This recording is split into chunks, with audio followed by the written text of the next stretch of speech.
بسم اللہ الرحمن الرحیم۔ معزز ناظرین اکرام، نماز تہجد کی بہت زیادہ فضیلت ہے اور بہت زیادہ یہ سعادت ہے، خوش نصیبی ہے جس کو اللہ رب العزت نماز تہجد پڑھنے کی توفیق عطا فرمائے۔ اور اس نماز کی جو رکعتیں ہیں کم از کم 2 ہیں، اور نبی کریم صلی اللہ علیہ وسلم سے 8 تک ثابت ہے کہ حضور علیہ الصلوۃ والسلام نے 8 ادا کی۔ تو اگر آپ کم از کم 2 ادا کر لیں،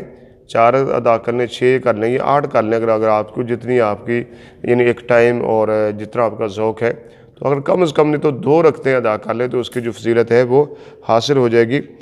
بخاری شریف میں حدیث پاک موجود ہے، حضرت سیدنا ابو ہریرہ رضی اللہ تعالیٰ عنہ روایت کرتے ہیں، نبی کریم صلی اللہ تعالیٰ علیہ وسلم نے ارشاد فرمایا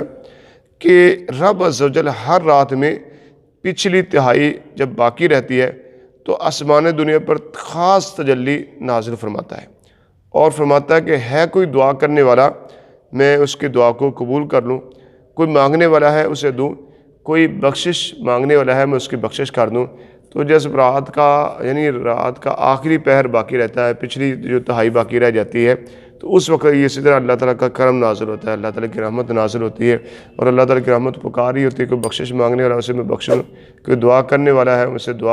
اس کی دعا کو قبول فرما لوں، کوئی مانگنے والا ہے میں اسے عطا کر دوں۔ تو پچھلی رات میں یہ اللہ تعالیٰ کی رحمت کا خاص ایک وقت ہوتا ہے، تو اس لیے نماز تہجد اگر اس وقت ادا کریں اور اللہ تعالیٰ سے خوب دعائیں مانگیں، استغفار کریں، بخشش کی دعا مانگیں تو انشاءاللہ وہ دعا بھی قبول ہوگی اور بخشش بھی ہوگی۔ اگر اور بھی کوئی جو مشکلات پریشانی ہے تو اس کے لیے بھی دعا کریں، تو لہذا وہ بھی ایک قبولیت کا وقت ہے۔ اسی طرح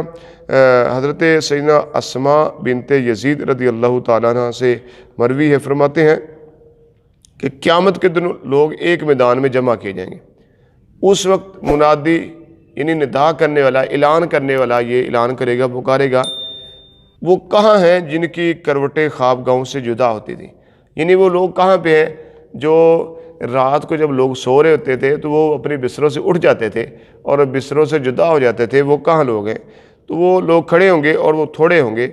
اور یہ جنت میں بغیر حساب کے داخل ہوں گے اور پھر لوگوں کا حساب ہوگا۔ یعنی جب اعلان کیا جائے گا کہ وہ لوگ کہاں ہیں جن کی کروٹیں خوابگاہوں سے جدا رہتی تھی، یعنی وہ جو رات کو پوری رات سوتے نہیں تھے وہ رات کو بستروں سے الگ ہو جاتے، بستر چھوڑ دیتے تھے، تو وہ لوگ ہوں گے، وہ تھوڑے لوگ ہوں گے، اور ان کو جنت میں بغیر حساب کے ہی بھیج دیا جائے گا، اس کے بعد لوگوں کا حساب و کتاب ہوگا۔ تو اس لیے ایک تو نماز تہجد کی جو فضیلت ہے، ایک تو آخری وقت وہ قبولیت کا وقت ہوتا ہے رات کا، اور دوسرا یہ ہے کہ قیامت والے دن بغیر حساب کے جنت میں داخل ہوں گے۔ تو نماز تہجد کی بہت برکات ہیں، اور جو نماز تہجد پڑھتا ہے اس کا چہرہ بھی ایک منور ہو جاتا ہے، اس پہ بھی ایک عجیب نورانیت ہوتی ہے۔ تو اس لیے کوشش فرمائیں کہ رات کو جلد سونے کی اور نماز تہجد ادا کرنے کی کم از کم چاہے 2 رکعتیں یعنی 2 رکعت پڑھنے کی بھی عادت بنا لیں، تو انشاءاللہ یہ بہت زیادہ ہی